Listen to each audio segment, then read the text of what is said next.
Shalom, shalom, shalom, soyez bénis dans le nom de Jésus-Christ, vous qui vous connectez à moi maintenant, et vous tous qui me suivez, vous mes abonnés sur cette chaîne YouTube, vous mes abonnés également sur moi, que la grâce et la faveur du Seigneur soient sur vos vies dans le nom de Jésus-Christ. J'espère que la semaine s'est vraiment bien déroulée, la semaine s'est bien commencée et que la grâce de Dieu abonde sur vos vies. Nous sommes aujourd'hui un jour particulier où le Seigneur me met à cœur de continuer ma série de vidéos sur le mariage. Alléluia. Et je pense bien et j'espère bien que vraiment ce sera la dernière vidéo concernant le mariage. Alléluia. La dernière fois, j'ai prié pour tous les couples, pour tous les foyers. J'ai prié pour tous ceux-là qui veulent vraiment entrer dans les liens sacrés du mariage. J'ai prié pour eux. Amen. Aujourd'hui, je vais vraiment mettre un terme à cette série de vidéos sur le mariage, réussir son mariage. Et je vais vous partager 3 petits secrets qui vont vous amener véritablement à vivre de façon harmonieuse, de façon heureuse, de façon bénie, et que dans votre foyer, dans votre maison règne cette atmosphère de bon vivre, cette atmosphère de convivialité, cette atmosphère attrayante dans votre foyer. Amen, amen. Le premier secret que je vais partager avec vous, c'est que vous devez travailler à maintenir la flamme de l'amour. Amen. Vous savez, très souvent, quand on est célibataire et on a une manière de prendre soin de soi, on s'habille, on prend soin de soi véritablement, on est toujours bien présentable. Et ça a joué un rôle important dans la grâce que le Seigneur nous a accordée en entrant dans le mariage. Qu'est-ce que je vais dire? Je vais dire par exemple, tu es une jeune soeur, tu es célibataire, tu es à l'église, n'est-ce pas? Tu prends soin de toi, tu es toujours bien coiffée, tu es toujours bien habillée, tu es pimpante, tu es vraiment coquette. Et tout le monde t'aime, tout le monde te regarde, tout le monde te convoite, etc. etc. En réalité, c'est-à-dire c'est ton apparence physique là qui attire le frère. C'est vrai qu'il a prié. Il a prié, il a intercédé, il a demandé l'orientation. Le Seigneur a ouvert ses yeux sur toi, ça c'est vrai. Au-delà de cette dimension spirituelle de votre mariage, mais c'est quand il a posé les regards sur toi, ton aspect physique, ta présentation physique l'a beaucoup attiré vers toi. Et après, peut-être l'état de ton cœur l'a retenu, a confirmé un peu la révélation que le Seigneur a fait sur lui.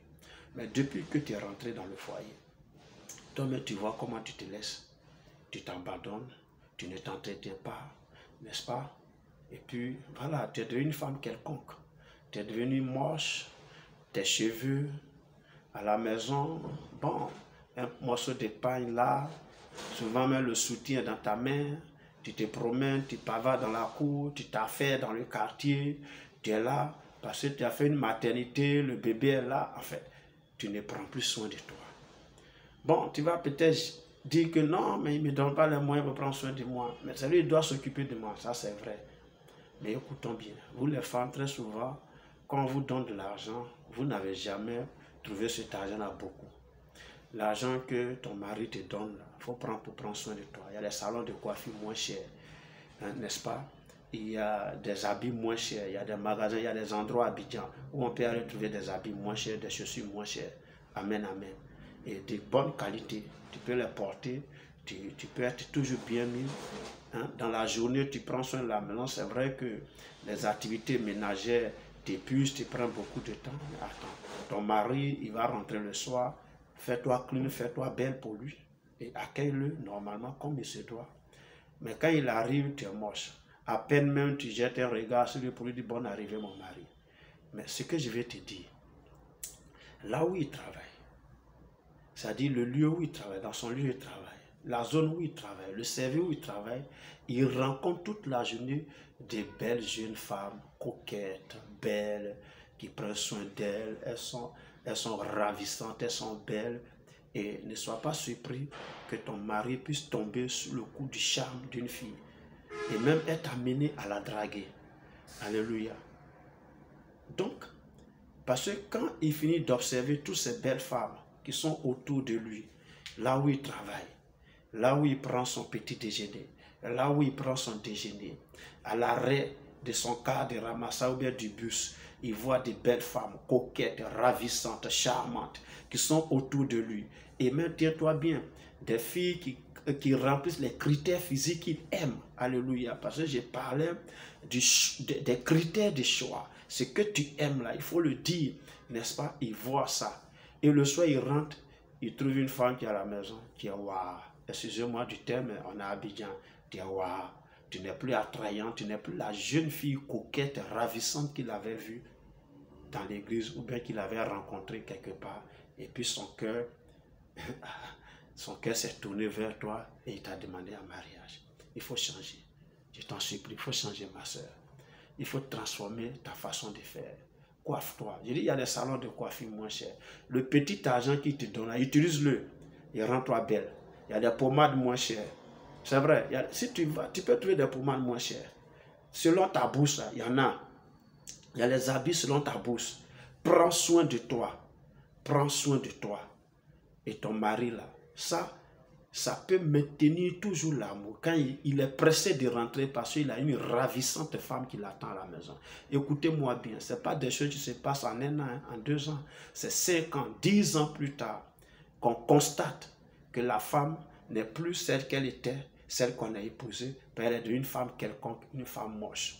Ça peut briser un maillon dans l'amour qu'il a pour toi. Messieurs, vous également, prenez soin de vous. Vous étiez ce charmant garçon, bien habillé, toujours bien mis, bien coiffé, jovial, gentil et autres. Et ça certainement plaidé en votre faveur et la sœur a accepté. Au-delà de votre travail, au-delà de vos situations sociales, mais votre aspect physique là, l'a beaucoup épaté. Et ça a plaidé en votre faveur. Comme on le dit à Abidjan, tu es un bon gars. Hein? À Abidjan, on dit tu es choco, etc.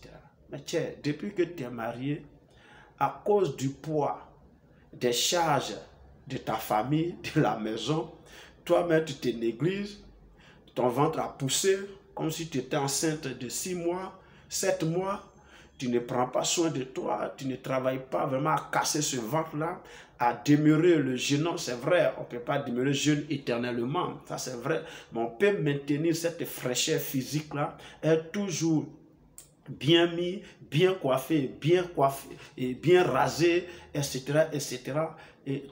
Et toujours séduire ta femme. Alléluia. Séduis ta, parce que ce que tu ne sais pas aussi, c'est que la femme que tu as déposée chez toi, de la même manière, tes yeux sont tombés sur elle, et puis elle t'a plu, et puis tu l'as épousée là.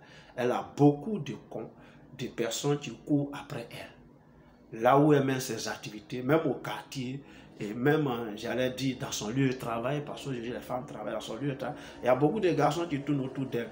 Donc, et il peut s'avérer que parmi ces mecs qui tournent autour d'elle et qui lui font la cour, il peut arriver, parce qu'à Abidjan, on s'en fout de l'alliance sur le doigt. Hein. Je vous dis la vérité, messieurs, mesdames, je vous dis la vérité, à Abidjan, on ne fait rien avec l'alliance qui se trouve au doigt. Amen, tu peux avoir ça au doigt, ça peut briller à 10 km. La femme, elle ne fait rien ça, le garçon, il ne fait rien ça, tu lui plais, il va venir te faire la cour. Ça, c'est clair. Donc, travaille à continuer à plaire à ta femme et qu'elle ne te voit plus comme un pépé. Ça y est, après 5 ans, après 10 ans de mariage, tu ressembles un peu à son papa, quoi. Donc, ou à son grand-père, tu es devenu pépé. La barbe, elle a gna sur toi, ta tête, mais tu ne te crois pas, les cheveux blancs prennent le dessus. Attends, et tu es assis là. Non, prenez soin de vous. Travaillez à maintenir la flamme de l'amour dans votre vie de couple. Alléluia. Premier secret. Le deuxième secret, c'est que soyez complices. Alléluia. Entre vous, là, soyez complices. Soyez des amis. Amen, amen. Les amis communiquent beaucoup. Ils s'échangent tout. Il n'y a pas de secret. N'est-ce pas? Quand ta journée, tu rentres le soir à la maison, raconte ta journée à ta femme, raconte ta journée à ton mari, les petits détails, qui t'a dragué, qui a jeté les regards sur toi, qui t'a dit bonjour, à qui t'a donné ton numéro, etc. Il faut tout expliquer à ta femme, il faut tout expliquer à ton mari. Vous voyez, la complicité et la communication là maintient la flamme de l'amour. Vous devenez un. Ça dit, il n'y a pas de secret entre vous. Et ça crée la confiance dans le foyer. Ça crée la confiance dans le foyer. Alléluia. À un moment même, ça peut trouver un fait banal. La femme peut te chariter et ta chérie, elle est là. Ou bien, et ton mari, là, il est là. Est-ce que vous voyez? Parce qu'il n'y a pas de secret entre vous. Vous dites la vérité. Si une fille vous plaît ou Dieu dit, la fille, elle me plaît, ça là, elle me plaît vraiment. Elle sait. Donc, c'est pas que ça va créer une jalousie en elle, mais elle peut travailler à faire tout pour ne pas que tu franchisses l'autre pas. Même si tu avais franchi le pas, que tu t'es allé vers la fille pour lui dire ce que tu ressens, mais derrière là, sa façon d'être, comme elle est bien informée, elle sait que non, elle va t'aider à ne pas franchir le pas. Pareil pour la femme, soyez complices, parlez tout, communiquez, échangez vos peines, vos soucis, vos joies, partagez tout ensemble. Et soyez toujours ensemble, parlez, communiquez. Ce n'est pas facile parce que souvent dans les couples, il y a au moins un qui est timide. La femme peut être timide, le garçon peut être timide. Et très souvent, c'est des gens qui communiquent difficilement. Mais cela ne doit pas empêcher la complicité. Vous devez être complice dans votre vie de couple. Vous devez être complice, sérieusement. Soyez complice. Amen. La complicité là vous aide. Ça maintient la confiance, ça maintient l'amour. Et communiquer là, ça permet de se connaître et de se découvrir chaque jour. Et ça augmente la confiance et l'amour dans le foyer.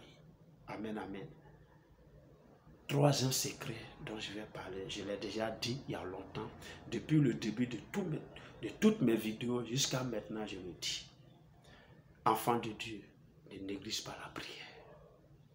La prière répond à tout. La prière résout tout. La prière permet de recevoir tout de Dieu. La prière résout tout problème. Priez. Et il est même conseillé que vous priez ensemble. Réveillez-vous, priez ensemble. Matin, le soir, priez ensemble. Ça permet la complicité, la communication. Alléluia. Priez pour votre foyer. Priez pour la paix dans votre... Priez pour que Dieu vous délivre de ces démons d'adultère, d'impudicité. Que Dieu vous délivre de tout. Priez pour votre communion avec Dieu. Priez pour votre vie de couple. Priez pour la paix dans votre foyer, pour l'amour. Priez pour les enfants que Dieu vous donne. Priez pour que Dieu vous donne la capacité à les instruire sur la voie du Seigneur. Priez pour que ces enfants-là soient bénis demain et qu'ils soient des hommes, des femmes, de bon sens, qui sont bien pour la société demain. Alléluia. Vous devez prier également pour les parents. Parce que les parents très souvent influencent d'une manière ou d'une autre votre foyer. Priez pour eux. Priez pour vos amis et connaissances. Priez pour vos voisins. Priez, priez et priez. Parce que la prière, elle est au commencement, elle est au déroulement, elle est à la fin du foyer. Alléluia. Amen, amen. Parce que si tu es arrivé à perdre ton conjoint ou ta conjointe, quand les frères vont venir là, ils vont prier pour toi. Alléluia. Même pas, sauf si c'était par accident ou bien une courte maladie, mais vous allez voir, même cet accident matin avant de sortir, la personne a prié avant de tomber dans un accident qui a été mortel pour lui. Donc la prière est toujours là. Même si c'est une maladie, pendant que tu es malade, tu vas voir que les gens vont prier pour toi. Les gens vont continuer à prier pour toi. Donc la prière là, elle est au commencement. Je l'ai dit, on prie pour que Dieu nous montre l'âme sœur. On continue de prier jusqu'à l'organisation de toutes les cérémonies de dot, de mariage. On continue de prier dans le foyer. On continue de prier même jusqu'à la mort. Ne négligez pas la prière. Il est conseillé que vous priez ensemble. En fait, ce sont ces trois secrets que je voulais vous montrer. Premièrement, maintenir la flamme de l'amour en maintenant, travaillant toujours à continuer à séduire votre mari ou votre femme. Deuxièmement, soyez complices, communiquez tous vos faits et gestes, tout ce que vous recevez, communiquez avec votre femme, avec votre mari. Soyez complices, partagez tout. Troisièmement, la prière. Toujours prier et ne point se relâcher. Merci de m'avoir écouté. Merci de m'avoir entendu. Merci de m'avoir suivi. Je prie que Dieu te bénisse dans ton foyer. Je prie que Dieu ouvre la porte du mariage devant toi. Je prie que Dieu apporte la paix dans ton foyer. Je prie que la grâce et la faveur du Seigneur t'accompagnent dans tout ce que tu fais au nom de Jésus-Christ. Merci. Je crois que c'est ma dernière vidéo sur cette grande œuvre, j'allais dire, sur le mariage. Merci d'avoir suivi toutes ces vidéos. Si ma mémoire est fraîche, j'en ai fait plus d'une vingtaine, peut-être plus de 25 vidéos concernant le mariage. Et je voudrais déjà te dire que je travaille à écrire un livre là-dessus. Un livre conseil, bien sûr, je suis en train de travailler là-dessus.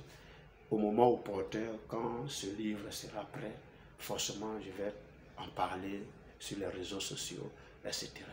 D'ici là, portez-vous bien, que votre semaine soit bénie, que la grâce de Dieu soit sur vous. Nous sommes à la prochaine. Que Dieu vous bénisse au nom de Jésus-Christ. Amen.